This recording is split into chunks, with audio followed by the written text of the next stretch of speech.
Mitos atau fakta, minum air putih yang cukup itu menyehatkan ginjal dan menurunkan asam urat yang tinggi. Yuk kita bahas, tapi sebelum itu penting agar konsultasi dulu supaya tepat penanganan dan solusinya.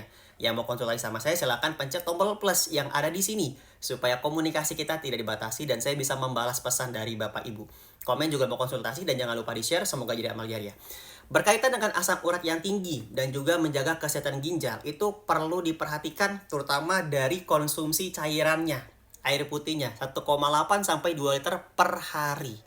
Kuncinya bagi asam urat yang tinggi, hidrasi, cukupi ini. Karena konsumsi air putih yang cukup itu membantu menurunkan asam urat yang tinggi. Oke, kembali lagi perlu diperhatikan juga.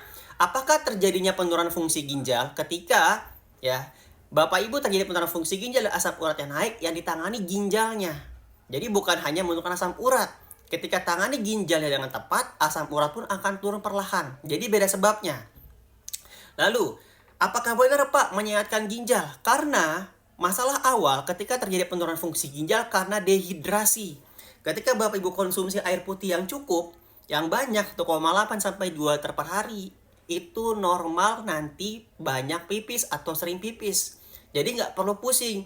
Pak, minum banyak air, nanti jadi banyak pipis. Normal, nggak jadi masalah. Kecuali Bapak Ibu sudah terjadi penurunan fungsi ginjal dan harus membatasi, itu wajar.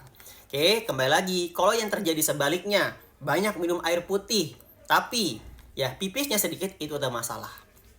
Oke, itu perlu diperhatikan. Kembali lagi Bapak Ibu, untuk menyehatkan ginjal atau menguatkan ginjal bukan hanya konsumsi air putih yang cukup, tapi perlu diperhatikan kadar gulanya, kadar tensinya, karena gula darah dan tensi darah yang tinggi dalam jangka waktu yang lama itu tidak turun menyebabkan kerusakan pada ginjal.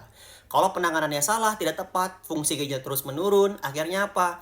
Kalau EGFR-nya atau fungsi ginjalnya di bawah 15 harus melakukan yang namanya hemodialisa atau cuci darah. Silahkan konsultasikan kembali. Yang mau konsultasi sama saya dan mau menjalani program penguatan ginjal dengan nutrisi, juga kontrol asam urat, cek di profil, hubungi saya. Terima kasih, kalau bermanfaat jangan lupa di-share.